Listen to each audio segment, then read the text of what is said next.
ಎಲ್ರಿಗೂ ನಮಸ್ತೆ. Welcome back to ವೈಲ್ ಎಜುಕೇಷನ್ ಟ್ಯುಟೋರಿಯಲ್. ಇವತ್ತಿನ ಈ ವಿಡಿಯೋದಲ್ಲಿ ನಾನು ಫೈನಾನ್ಷಿಯಲ್ ಅಕೌಂಟಿಂಗ್ ಸಬ್ಜೆಕ್ಟ್ನ chapter 5 fire insurance claim lesson ಹೇಳ್ಕೊಡ್ತಾ ಇದ್ದೀನಿ. ಇದರಲ್ಲಿ 14 ಮಾರ್ಕ್ಸಲ್ಲಿ ಯಾವ್ಯಾವ ಟೈಪ್ ಕ್ವೆಶನ್ಸ್ ಬರುತ್ತೆ ಅಂತ ಈ ವಿಡಿಯೋದಲ್ಲಿ ನಾನು ತಿಳಿಸ್ಕೊಡ್ತೀನಿ.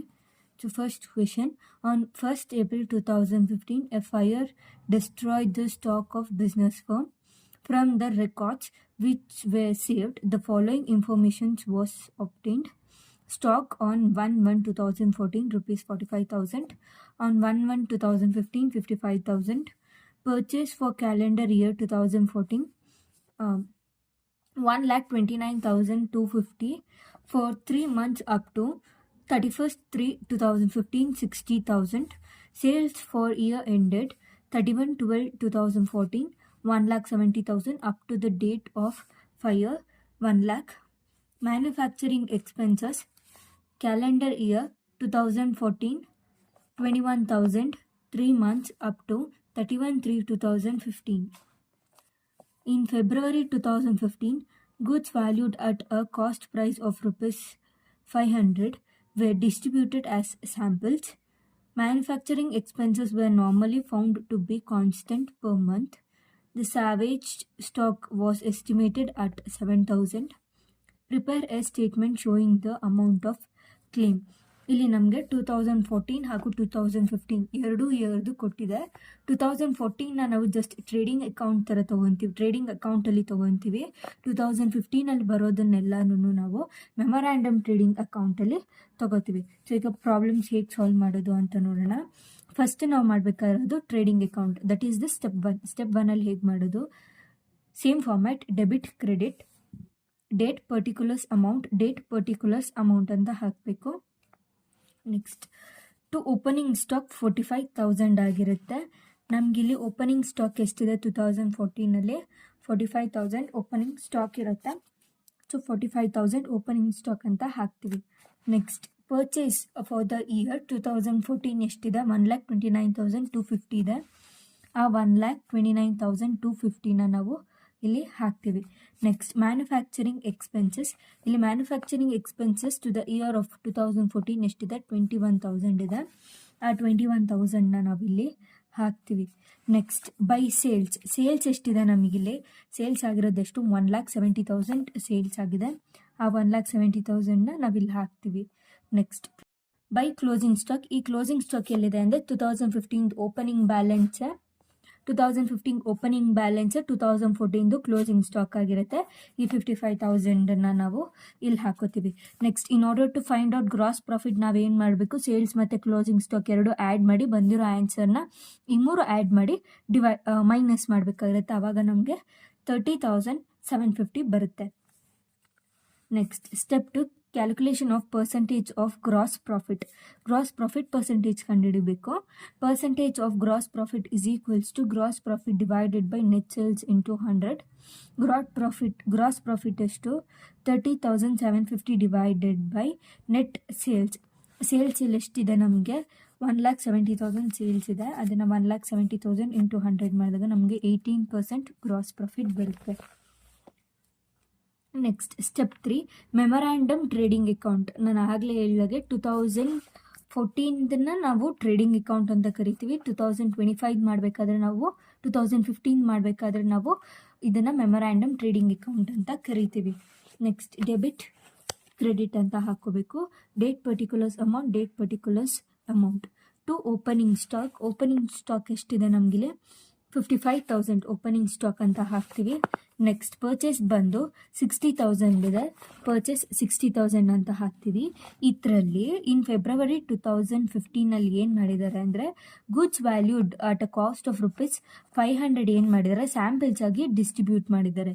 ಆ ಸ್ಯಾಂಪಲ್ಸ್ನ ನಾವೇನು ಮಾಡಬೇಕು, ಈಗ ಇಲ್ಲಿ ಮೈನಸ್ ಮಾಡಬೇಕು. 60,000 ಮೈನಸ್ 500 we will get 59,500 ಸಿಗುತ್ತೆ. Next manufacturing expenses, manufacturing expenses were normally found to be constant per ಮಂತ್ಗೆ ಕಾನ್ಸ್ಟೆಂಟ್ ಆಗಿರುತ್ತೆ. ಸೊ ಇಲ್ಲಿ ನಮಗೆ ಮ್ಯಾನುಫ್ಯಾಕ್ಚರಿಂಗ್ ಎಕ್ಸ್ಪೆನ್ಸಸ್ ಎಷ್ಟಿದೆ 21,000 ಇದೆ. ಈ 21,000ಅಲ್ಲಿ ನಾವು ಎಷ್ಟು ಮಂತ್ಸಿಗೆ ಫೈಂಡ್ ಔಟ್ ಮಾಡಬೇಕು, 3 ಮಂತ್ಸಿಗೆ ಮಾತ್ರ ಫೈಂಡ್ ಔಟ್ ಮಾಡಬೇಕು, ಅಪ್ ಟು 31/3/2015ವರೆಗೂ. ಸೊ 21,000 ಇಂಟು 3/12 ಮಾಡಿದಾಗ ನಮಗೆ 5,250 ಬರುತ್ತೆ. 5,250. Next by sales. ಇಲ್ಲಿ ಸೇಲ್ಸ್ ಎಷ್ಟಿದೆ? 2014 1,70,000 ಇದೆ. ನೆಕ್ಸ್ಟ್ 2015 ಏನಾಗಿದೆ, ಬರೀ 1 ಲ್ಯಾಕ್ವರೆಗೂ ಅಷ್ಟೇ ಉಳಿದಿರೋದು, ಇನ್ನು ಮಿಕ್ಕಿದೆಲ್ಲ ಡೆಸ್ಟ್ರಾಯ್ ಆಗಿದೆ ಅಂತ ಹೇಳಿದ್ದಾರೆ ಫೈರ್ನಿಂದ. So by sales 1 lakh. Next in order to find out gross profit ನಾವೇನು ಮಾಡ್ತೀವಿ, ಸೇಲ್ಸ್ ಇಂಟು ಪರ್ಸೆಂಟೇಜ್ ಮಾಡ್ತೀವಿ. ಗ್ರಾಸ್ ಪ್ರಾಫಿಟ್ ಪರ್ಸೆಂಟೇಜ್, ಸೇಲ್ಸ್ ಎಷ್ಟಿದೆ 1 ಲ್ಯಾಕ್ ಇದೆ, ಇಂಟು 18% ಮಾಡಿದಾಗ 18,000 ಬರುತ್ತೆ ನಮಗೆ. ನೆಕ್ಸ್ಟ್ ಕ್ಲೋಸಿಂಗ್ ಸ್ಟಾಕ್ನ ನಾವೇನು ಮಾಡ್ತೀವಿ, ಈ ಡೆಬಿಟ್ ಸೈಡ್ ಇರೋದನ್ನ ಫುಲ್ ಆ್ಯಡ್ ಮಾಡಿ ಸೇಲ್ಸ್ನ ಮೈನಸ್ ಮಾಡಿದ್ರೆ ನಮಗೆ ಕ್ಲೋಸಿಂಗ್ ಸ್ಟಾಕ್ ಸಿಗುತ್ತೆ. Here we will get closing stock 37,750 closing stock ಸಿಗುತ್ತೆ. Next step 5, calculation of amount of actual loss. Actual loss ಎಷ್ಟಾಗಿದೆ ಅನ್ನೋದನ್ನು ಫೈಂಡ್ ಔಟ್ ಮಾಡಬೇಕಾಗಿರುತ್ತೆ. ಕ್ಲೋಸಿಂಗ್ ಸ್ಟಾಕ್ ಎಷ್ಟು ನಮಗೆ 37,750 ಆಗಿರುತ್ತೆ. Next salvage salvage was estimated at ₹700 salvage ಆಗಿರುತ್ತೆ. So minus salvage ಮಾಡಿದಾಗ ನಮಗೆ 7,000 ಬರುತ್ತೆ. ಆ್ಯಕ್ಚುಯಲ್ ಲಾಸ್ ನಮಗಿರೋದೀಗ ₹30,750 ಆ್ಯಕ್ಚುಯಲ್ ಲಾಸ್ ಆಗಿರುತ್ತೆ. ಸ್ಟೆಪ್ 5 ಅಮೌಂಟ್ ಆಫ್ ಕ್ಲೇಮ್ ಬಂದು ನಮಗೆ 30,750 ಆಗಿರುತ್ತೆ. The premises and stock of Gulab Jam were totally destroyed by fire on 30/1/2015. From the books and the other records that were saved from the following information is available. The stock on hand has always been valued at 10% less than cost. Particulars 2012, 2013, 2014, 2015. Opening stock as valued 27,090. 2013 ಅಲ್ಲಿ 32,400, 2014 36,000, 2015 36,900. Purchase less return 74,900. 2013 ಅಲ್ಲಿ 80,000, 2041 ಅಲ್ಲಿ 81,000, 2015 ಅಲ್ಲಿ 6,000. Sales less return 2012 ಅಲ್ಲಿ 1,20,000, 2013 ಅಲ್ಲಿ 1,32,000, 2014 ಅಲ್ಲಿ 1,40,000, 2015 ಅಲ್ಲಿ 12,000. Wages 2012 ಅಲ್ಲಿ 17,400, 2013 ಅಲ್ಲಿ 19,000, 2014 ಅಲ್ಲಿ 20,900, 2015 ಅಲ್ಲಿ 2,000. Next closing stock as valued 2012 ಅಲ್ಲಿ 32,400, 2013 ಅಲ್ಲಿ 36,000, 2014 ಅಲ್ಲಿ 36,900. ಇವಾಗ ನಾವಿಲ್ಲಿ ಕ್ಲೋಸಿಂಗ್ ಸ್ಟಾಕ್ 2015 ಕಂಡುಹಿಡಿಬೇಕು. Prepare the statement for submission to the insurance company in support of companies for stock of loss. ಇದರಲ್ಲಿ ನಾವು ಈಗ ಮೂರು ಇಯರ್ದು ಟ್ರೇಡಿಂಗ್ ಅಕೌಂಟನ್ನು ಫೈಂಡ್ ಔಟ್ ಮಾಡಬೇಕು. ಲಾಸ್ಟ್ ಇಯರ್ದು ಮೆಮೊರಾಂಡಮ್ ಟ್ರೇಡಿಂಗ್ ಅಕೌಂಟ್ನ ಫೈಂಡ್ ಔಟ್ ಮಾಡಬೇಕಾಗಿರುತ್ತೆ. ಇವಾಗ ಹೇಗೆ ಮಾಡೋದು ಅಂತ ನೋಡೋಣ. ನೆಕ್ಸ್ಟ್ ಆನ್ಸರ್ ಹೇಗೆ ಫೈಂಡ್ ಔಟ್ ಮಾಡೋದು ಅಂದರೆ, ಟ್ರೇಡಿಂಗ್ ಅಕೌಂಟ್ ಫಸ್ಟ್ ಸ್ಟೆಪ್. ನಮಗೆ ಟ್ರೇಡಿಂಗ್ ಅಕೌಂಟ್ನ ನಾವು ಫೈಂಡ್ ಔಟ್ ಮಾಡಬೇಕಾಗಿರುತ್ತೆ. Debit, credit, date, particulars 2012 amount, 2013 amount, 2014 amount. Next again date, particulars 2012 amount, 2013 amount, 2014 amount ಹಾಕಬೇಕಾಗುತ್ತೆ. ನೆಕ್ಸ್ಟು ಓಪನಿಂಗ್ ಸ್ಟಾಕ್ ಎಷ್ಟಿದೆ ಇಲ್ಲಿ ನಮಗೆ 27,090 ಇದೆ. ಬಟ್ ಇಲ್ಲಿ ನಾವು ಓಪನಿಂಗ್ ಸ್ಟಾಕ್ನ ಹೇಗೆ ಫೈಂಡ್ ಔಟ್ ಮಾಡ್ತೀವಿ ಅಂದರೆ, ಇಲ್ಲಿ ನಮಗೆ ಏನು ಕೇಳಿದ್ದಾರೆ ಕ್ವೆಶನಲ್ಲಿ, at 10% less than cost. 10% less than cost ಅಂದರೆ ನಾವು 100/90 ಮಾಡ್ತೀವಿ. ಅದೇ 10% ಮೋರ್ ದ್ಯಾನ್ ಕಾಸ್ಟ್ ಅಂತ ಏನಾದರೂ ಕೇಳಿದಿದ್ರೆ 90/100 ಅಂತ ನಾವು ತೊಗೊತೀವಿ. ಸೊ ಇವಾಗ ನಾವೇನು ಮಾಡಬೇಕು, 27,090 ಇಂಟು 100/90 ಮಾಡಿದಾಗ ನಮಗೆ ಸಿಗುತ್ತೆ 30,100 ಸಿಗುತ್ತೆ. ನೆಕ್ಸ್ಟ್ ಇಲ್ಲಿ ನಮ್ಗೆ ಎಷ್ಟಿದೆ 2013 32,400 ಇದೆ. ಇಲ್ಲೂ ಕೂಡ ಸೇಮ್ ಅದೇ ಥರ 32,400 ಇಂಟು 100/90 ಅಂತ ಮಾಡ್ತೀವಿ. ಆವಾಗ ನಮಗೆ 36,000 ಬರುತ್ತೆ. ನೆಕ್ಸ್ಟ್ 40,000 ಹೇಗೆ ಬರುತ್ತೆ ಅಂದರೆ 36,000 ಇಂಟು 100/90 ಮಾಡಿದಾಗ ನಮಗೆ 40,000 ಸಿಗುತ್ತೆ. ನೆಕ್ಸ್ಟ್ ಟು ಪರ್ಚೇಸಲ್ಲಿ ಯಾವುದಿದೆ 74,900 2013 2012 74,900, 2013 80,000, 2014 81,000 ಇರುತ್ತೆ. ನೆಕ್ಸ್ಟ್ ಟು ವೇಜಸ್ 17,400 ಇರುತ್ತೆ. ನೆಕ್ಸ್ಟ್ 2013 19,000 ಇರುತ್ತೆ. 2014 20,900 ಇರುತ್ತೆ. ನೆಕ್ಸ್ಟ್ ಬೈ ಸೇಲ್ಸಲ್ಲಿ 2012 ಎಷ್ಟಿದೆ 1,20,000 ಇದೆ. 2013 1,30,000 ಇದೆ. 2014 1,40,000 ಇದೆ. Next by closing stock. By closing ಸ್ಟಾಕಲ್ಲೂ ಕೂಡ ಸೇಮ್ ನಾವು ಹಾಗೆ ಮಾಡಬೇಕಾಗಿರುತ್ತೆ. ಇಲ್ಲಿ 32,400 ಅಂದರೆ 32,400 ಇಂಟು 100/90 ಮಾಡಬೇಕು ನಾವು. ಆವಾಗಲೇ ಇಲ್ಲಿ ನಮಗೆ 36,000 ಬರುತ್ತೆ. 32,400 ಇಂಟು 90 ಮಾಡಿದಾಗ ನಮಗೆ 36,000 ಬರುತ್ತೆ. 2013 36,000 ಇಂಟು 100/90 ಮಾಡಿದಾಗ 40,000 ಬರುತ್ತೆ. ನೆಕ್ಸ್ಟ್ 2014 36,900 ಇಂಟು 100/90 ಮಾಡಿದಾಗ ನಮಗೆ 41,000 ಬರುತ್ತೆ. ಫಸ್ಟ್ ಒಂದು ಕ್ಲಿಯರ್ ಮಾಡ್ಕೋಬೇಕು, ಏನು ಅಂದರೆ ಈ closing stock last year closing ಸ್ಟಾಕ್ಗೆ ಈ ಇಯರ್ ಓಪನಿಂಗ್ ಸ್ಟಾಕ್ ಆಗಿರುತ್ತೆ. ಇಲ್ಲಿ ನಮಗೆ 36,000 2012 ಕ್ಲೋಸಿಂಗ್ ಸ್ಟಾಕ್ ಆಗಿದ್ರೆ, ಅದೇ 2013 36,000 ಓಪನಿಂಗ್ ಸ್ಟಾಕ್ ಆಗಿರುತ್ತೆ. ನೆಕ್ಸ್ಟ್ 2013 40,000 ಕ್ಲೋಸಿಂಗ್ ಸ್ಟಾಕ್ ಆಗಿದೆ. 2014 ನಮಗೆ 40,000 ಏನಾಗಿದೆ ಓಪನಿಂಗ್ ಸ್ಟಾಕ್ ಆಗಿ ಬಂದಿದೆ. Next step 2, calculation of percentage of gross profit. Percentage of gross profit is equals to gross profit divided by net sales into 100. Next 2012 gross profit ಎಷ್ಟಿದೆ ನಮಗೆ 33,600 ಇದೆ. 33,600 divided by net sales. Net sales ಎಷ್ಟಿದೆ 2012 1,20,000 ಇದೆ. ಅದೇ 1,20,000 ಇಲ್ಲಿ ಹಾಕೊಂಡಿದ್ದೀವಿ. Into 100 ಮಾಡಿದಾಗ 28% ಬರುತ್ತೆ ನಮಗೆ. ನೆಕ್ಸ್ಟ್ ಗ್ರಾಸ್ ಪ್ರಾಫಿಟ್ 2013 37,000 ಇದೆ. 37,000 ಡಿವೈಡೆಡ್ ಬೈ 1,32,000 ಇಂಟು 100 ಮಾಡಿದಾಗ ನಮ್ಗೆ ಮತ್ತೆ 28% ಸಿಗುತ್ತೆ.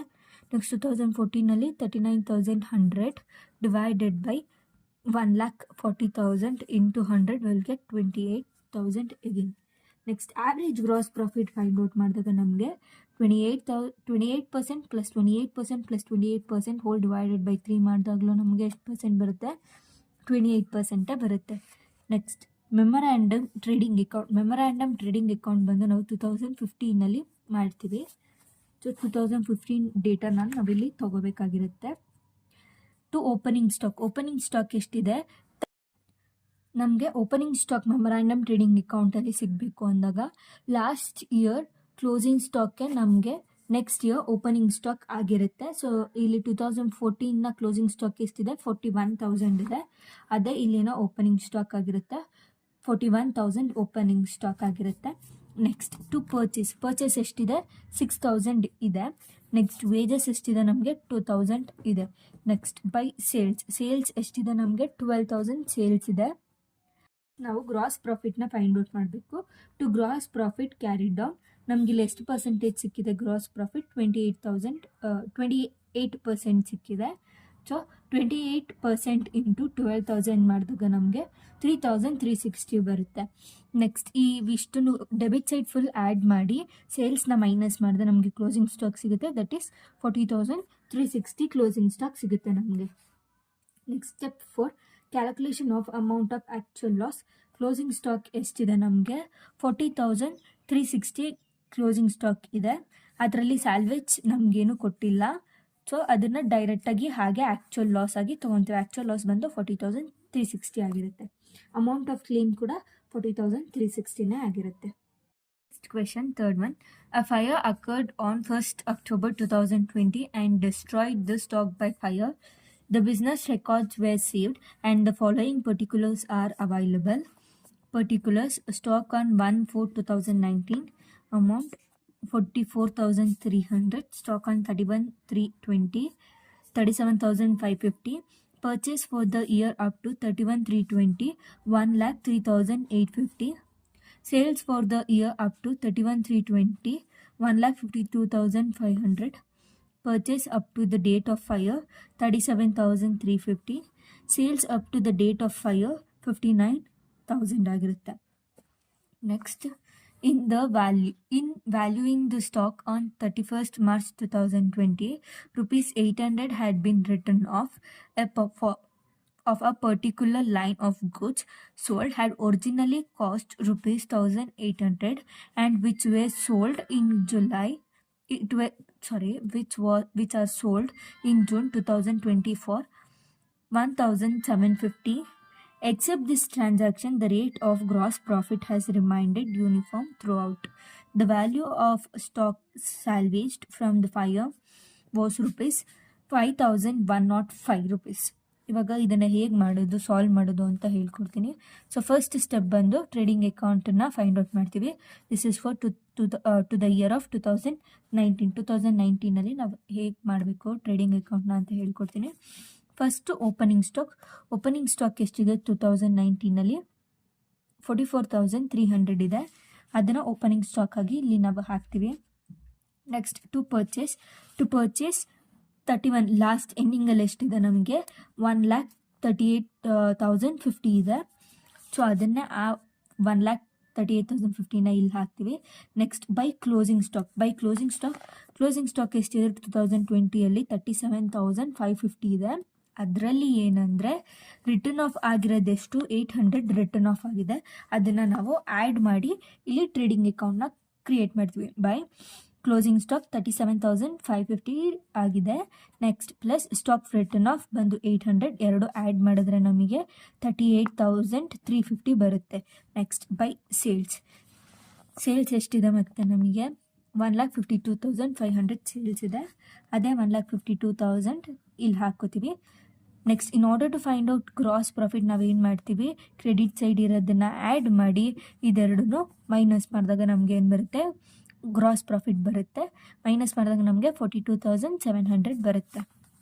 Next calculation of percentage of gross profit is equals to gross profit divided by net sales into 100. Gross profit ಎಷ್ಟು ನಮಗಿಲ್ಲಿ 42,700 ಮತ್ತು ಸೇಲ್ಸ್ ಎಷ್ಟಿದೆ 1,52,500 ಸೇಲ್ಸ್ ಇದೆ. 42,700 ಡಿವೈಡೆಡ್ ಬೈ 1,52,500 ಇಂಟು 100 ನಮಗೆ 28% ಸಿಗುತ್ತೆ. ನೆಕ್ಸ್ಟ್ ಸ್ಟೆಪ್ 3 ಅಲ್ಲಿ ನಾವೇನು ಫೈಂಡ್ ಔಟ್ ಮಾಡಬೇಕು ಅಂದರೆ ಮೆಮೊರಾಂಡಮ್ ಟ್ರೇಡಿಂಗ್ ಅಕೌಂಟ್ನ ಫೈಂಡ್ ಔಟ್ ಮಾಡ್ತೀವಿ. Date particulars normal abnormal total. ಇಲ್ಲಿ ನಾನು ನಾರ್ಮಲ್ ಅಬ್ನಾರ್ಮಲ್ ಏನಕ್ಕೆ ಹಾಕಿದ್ದೀನಿ ಅಂದರೆ ಇಲ್ಲಿ ಕೆಲವು ಸ್ಟಾಕ್ ಏನಾಗಿದೆ ರಿಟರ್ನ್ ಆಫ್ ಆಗಿದೆ, ಮತ್ತು ಅದು ಬೇರೆ ಒರಿಜಿನಲ್ ಪ್ರೈಸ್ಗಿಂತ ಬೇರೆ ಥರ ಪ್ರೈಸಲ್ಲೆಲ್ಲ ಸೋಲ್ಡ್ ಆಗಿದೆ. ಅದಕ್ಕೋಸ್ಕರ ನಾನು ಇದನ್ನು ನಾರ್ಮಲ್ ಅಬ್ನಾರ್ಮಲ್ ಅಂತ ಬರೆದಿರೋದು. ನೆಕ್ಸ್ಟ್ ಫಸ್ಟು ಓಪನಿಂಗ್ ಸ್ಟಾಕ್ ಎಷ್ಟಿದೆ ಅಂದರೆ ನಮಗೆ ಟೋಟಲ್ ಇದು ಲಾಸ್ಟ್ ಇಯರ್ ಕ್ಲೋಸಿಂಗ್ ಸ್ಟಾಕ್ ನಮಗೆ ಫಸ್ಟ್ ಇಯರ್ ಈ ಇಯರ್ ಓಪನಿಂಗ್ ಸ್ಟಾಕ್ ಆಗಿರುತ್ತೆ 38,350 ಆಗಿರುತ್ತೆ. ಇಲ್ಲಿ ನಾವು ಫಸ್ಟು ಟೋಟಲ್ ಬರಿತೀವಿ 38,350 ಅಂತ. ಇದರಲ್ಲಿ ಅಬ್ನಾರ್ಮಲ್ ಎಷ್ಟಿದೆ, originally which was sold 1,800 abnormal ಇದೆ. 1,800 ಅಬ್ನಾರ್ಮಲಲ್ಲಿ ಹಾಕ್ತೀವಿ. 38,350 ಮೈನಸ್ 1,800 ಮಾಡಿದಾಗ ನಮಗೆ 36,550 ಬರುತ್ತೆ. ನೆಕ್ಸ್ಟ್ ಬೈ ಪರ್ಚೇಸಸ್ ಎಷ್ಟಿದೆ ನಮಗೆ, ಪರ್ಚೇಸ್ದು ಎಲ್ಲಿದೆ ಅಂದರೆ ಇಲ್ಲಿದೆ. Purchase up to the date of ಫೈರ್ದೆಷ್ಟಿದೆ 37,350 ಇದೆ. ಇಲ್ಲಿ ಇದರಲ್ಲಿ ಯಾವುದೇ ರೀತಿ ಅಬ್ನಾರ್ಮಲ್ ಇಲ್ಲ, ಸೊ ಅದನ್ನೇ ಸೇಮ್ ಹಾಗೆ ಹಾಕೊಂತೀವಿ ನಾವು. ನೆಕ್ಸ್ಟ್ ಬೈ ಸೇಲ್ಸ್ ಎಷ್ಟಿದೆ ನಮಗೆ 59,000 ಇದೆ ಸೇಲ್ಸು. ಆ 59,000ನ ನಾವು ಇಲ್ಲಿ ಹಾಕೋತೀವಿ. ವಿಚ್ ಇಸ್ ಅಬ್ನಾರ್ಮಲ್ ಎಷ್ಟಿದೆ ನಮಗಿಲ್ಲಿ, ಎಷ್ಟಕ್ಕೆ ಅವ್ರು ಸೇಲ್ ಮಾಡಿದ್ದಾರೆ 1,750ಗೆ ಸೇಲ್ ಮಾಡಿದ್ದಾರೆ. ಅದನ್ನು ಅಬ್ನಾರ್ಮಲಲ್ಲಿ ಹಾಕಿ 59,000 ಮೈನಸ್ 1,750 ಮಾಡಿದಾಗ ನಮಗೆ 57,250 ಬರುತ್ತೆ. ಬೈ ಅಬ್ನಾರ್ಮಲ್ ಲಾಸ್, ಇದರಲ್ಲಿ ನಮಗೆ ಎಷ್ಟು ಲಾಸ್ ಆಗಿದೆ 1,800 ಮೈನಸ್ 1,750 ಮಾಡಿದಾಗ 50 ನಮಗೆ ಅಬ್ನಾರ್ಮಲ್ ಲಾಸ್ ಆಗಿದೆ. ಅದನ್ನೇ ಟೋಟಲಲ್ಲಿ ಕೂಡ ಬರೀತೀವಿ. To gross profit carried down. Gross ಪ್ರಾಫಿಟಲ್ಲಿ ನಾವೇನು ಗ್ರಾಸ್ ಪ್ರಾಫಿಟ್ ಹೇಗೆ ಫೈಂಡ್ ಔಟ್ ಮಾಡ್ತೀವಿ ಅಂದರೆ percentage into which is on sales 28% into 57,250 ಮಾಡಿದಾಗ ನಮ್ಗೆ ಎಷ್ಟು ಬರುತ್ತೆ 16,030 ಬರುತ್ತೆ. ಈ ಮೂರನ್ನು ಆ್ಯಡ್ ಮಾಡಿ ನಾವು ಈ ಸೇಲ್ಸ್ ಮತ್ತು ಅಬ್ನಾರ್ಮಲ್ ಲಾಸ್ನ ಮೈನಸ್ ಮಾಡಿದ್ರೆ ನಮಗೆ ಕ್ಲೋಸಿಂಗ್ ಸ್ಟಾಕ್ ಸಿಗುತ್ತೆ. ಕ್ಲೋಸಿಂಗ್ ಸ್ಟಾಕ್ ಎಷ್ಟಿದೆ ನಮಗೆ 32,680 ಕ್ಲೋಸಿಂಗ್ ಸ್ಟಾಕ್ ಬರುತ್ತೆ. ಇದರಲ್ಲಿ ನಾರ್ಮಲ್ ಆಗಿರಲಿ ಅಬ್ನಾರ್ಮಲ್ ಆಗಿರಲಿ ಟೋಟಲ್ ಆಗಿರಲಿ ಡೆಬಿಟ್ ಸೈಡಲ್ಲಿ ಏನಿರುತ್ತೋ ಕ್ರೆಡಿಟ್ ಸೈಡು ಕೂಡ ಹಾಗೆ ಇರಬೇಕು. ಎರಡೂ ಕೂಡ ಬ್ಯಾಲೆನ್ಸ್ ಆಗಿ ಸೇಮ್ ಅಮೌಂಟಲ್ಲೇ ಇರಬೇಕು. Next step 4 calculation of amount of actual loss. Closing stock is equals to 32,680 plus fire extinguishing expenses, ಯಾವುದೇ ರೀತಿ ಫೈರ್ ಎಕ್ಸ್ಟಿಂಗ್ವಿಷಿಂಗ್ ಎಕ್ಸ್ಪೆನ್ಸಸ್ ಇರೋದಿಲ್ಲ, ಮೈನಸ್ ಸ್ಯಾಲ್ವೇಜ್ ಎಷ್ಟಿದೆ 5,105 ರೂಪೀಸ್ ಇದೆ. ಅದನ್ನು ಮೈನಸ್ ಮಾಡಿದಾಗ ನಮಗೆ ಆ್ಯಕ್ಚುಯಲ್ ಲಾಸ್ ಸಿಗುತ್ತೆ. ಆ್ಯಕ್ಚುಯಲ್ ಲಾಸ್ ಎಷ್ಟಿದೆ? 27,575 ಆ್ಯಕ್ಚುಯಲ್ ಲಾಸ್ ಇದೆ. Next step 5, calculation of amount of claim. ಇದರಲ್ಲಿ ಯಾವುದೇ ರೀತಿ ಅದಕ್ಕೆ ನೆಕ್ಸ್ಟ್ ಕ್ಯಾಲ್ಕುಲೇಷನ್ಸ್ ಇರೋದಿಲ್ಲ. ಸೊ ಆ್ಯಕ್ಚುಯಲ್ ಲಾಸೇ ಅಮೌಂಟ್ ಆಫ್ ಕ್ಲೇಮ್ ಆಗಿರುತ್ತೆ. ಅದರಲ್ಲಿ ಎಷ್ಟು ಅಂದರೆ 27,575 ಅಮೌಂಟ್ ಆಫ್ ಕ್ಲೇಮ್ ಆಗಿರುತ್ತೆ. ಲಾಸ್ಟ್ ಸ್ಟೆಪ್ಪಲ್ಲಿ ಏನಕ್ಕೆ ನಾವು ಬೇರೆ ಯಾವ ಫಾರ್ಮುಲಾನು ಯೂಸ್ ಮಾಡೋದಿಲ್ಲ ಅಂದರೆ, ಕ್ವೆಶನಲ್ಲಿ ನಮಗೆ ಇನ್ಶೂರೆನ್ಸ್ ಕ್ಲೇಮ್ದು ಅಮೌಂಟ್ ಎಷ್ಟು ಅಂತ ಕೊಟ್ಟಿಲ್ಲ. ಸೊ ಅದಕ್ಕೋಸ್ಕರ ನಾವಿಲ್ಲಿ ಅಮೌಂಟ್ ಆಫ್ ಕ್ಲೇಮ್ನೆಲ್ಲ ನಾವೇನು ಮಾಡೋದಿಲ್ಲ. ಡೈರೆಕ್ಟ್ ಆನ್ಸರ್ ಆ್ಯಕ್ಚುಯಲ್ ಲಾಸ್ ಎಷ್ಟಿರುತ್ತೋ ಅದನ್ನೇ ಇಲ್ಲಿ ಕೂಡ ನಾವು ತೋರಿಸ್ತೀವಿ. ಸೊ ಈ ವಿಡಿಯೋ ಏನಾದರೂ ನಿಮಗೆ ಇನ್ಫಾರ್ಮೇಟಿವ್ ಅನಿಸಿದ್ರೆ ಲೈಕ್, ಶೇರ್, ಕಮೆಂಟ್ ಹಾಗೂ ಸಬ್ಸ್ಕ್ರೈಬ್ ಮಾಡಿ. Thank you.